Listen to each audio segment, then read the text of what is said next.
And how, you talk about referee, and that's what we're trying to Demis create. right there. Yeah, well, there we go. I mean, and we talked about this, and Demis and I discussed this a long time ago. I'm like literally facing right at him. And actually, Demis, to his credit and the credit of people in the industry, did say that to us. Yeah. I think you say it's not right that Demis and his colleagues are marking their own homework, right? There needs to be someone independent, and that's why we've developed the Safety Institute here. I mean, do you think governments can develop the expertise? One of the things we need to do is say, hang on, Demis, Sam, all the others have got a lot of very smart people doing this.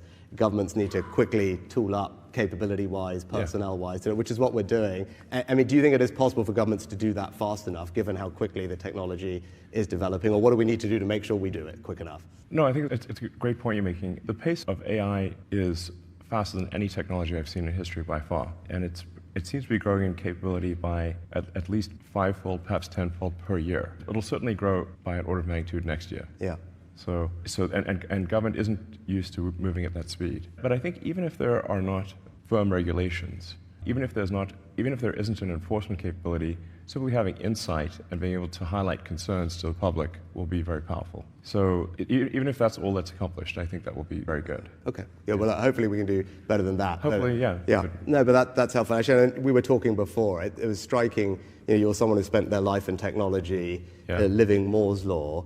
And what was interesting over the last couple of days, talking to everyone who's doing the development of this, and I think you'd concur with this, is just the pace of advancement here is unlike anything all of you have seen in your careers in technology. Is that fair? Because you've got these kind of compounding effects from the hardware and the data and the personnel. Yeah, I mean, currently the two leading centers for AI development are the San Francisco Bay Area and the sort of London area. And there are many other places where it's being done, but those are the two leading areas. So I think if the United States and the UK and China are sort of aligned on safety, that's all going to be a thing. Because that's where the leadership is generally. I mean, it's interesting. You mentioned China there. So I took a decision to invite China to summit over the last couple of days. And it was not an easy decision. A lot of people criticized me for it.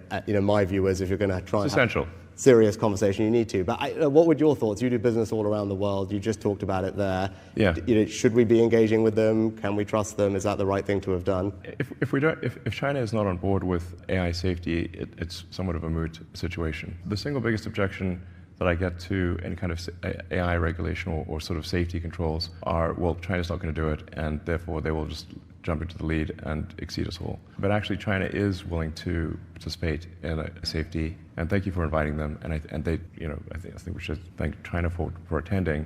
When I was in China earlier this year, my main subject of discussion with the leadership in China was AI safety, and saying that this is really something that they should care about, and they took it seriously, and you are too, which is great. And having them here, I think, was essential, really. If they're not participants, it's pointless. It's pointless, yeah. No, and I think we were pleased. I think they were engaged yesterday in the discussions and actually ended up signing the same communique that everyone else did. That's great. Which is a good start, right? And as I said, we need everyone to approach this in a similar way if we're going to have, I think, a realistic chance of resolving it. I was going to you talked about innovation earlier and regulation being annoying.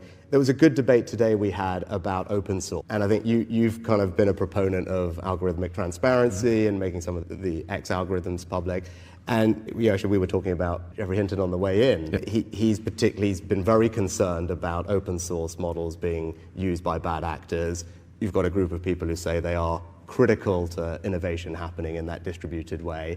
Look, it's a trick. There's probably no perfect answer, and there's a tricky balance. What are your thoughts on how we should approach this open source question, or where should we be targeting whatever regulatory or monitoring that we're going to do? Well, the open source algorithms and data tend to lag the closed source by 6 to 12. But given the rate of improvement, that there's actually therefore quite a big difference between the closed source and the open. If things are improving by a factor of, let's say, 5 or more, then being a year behind you're 5 times worse. So it's a pretty big difference. And that might be actually an okay situation, but it certainly will get to the point where you've got open source AI that can do, that will start to approach human level intelligence or perhaps exceed it. I don't know quite what to do about it.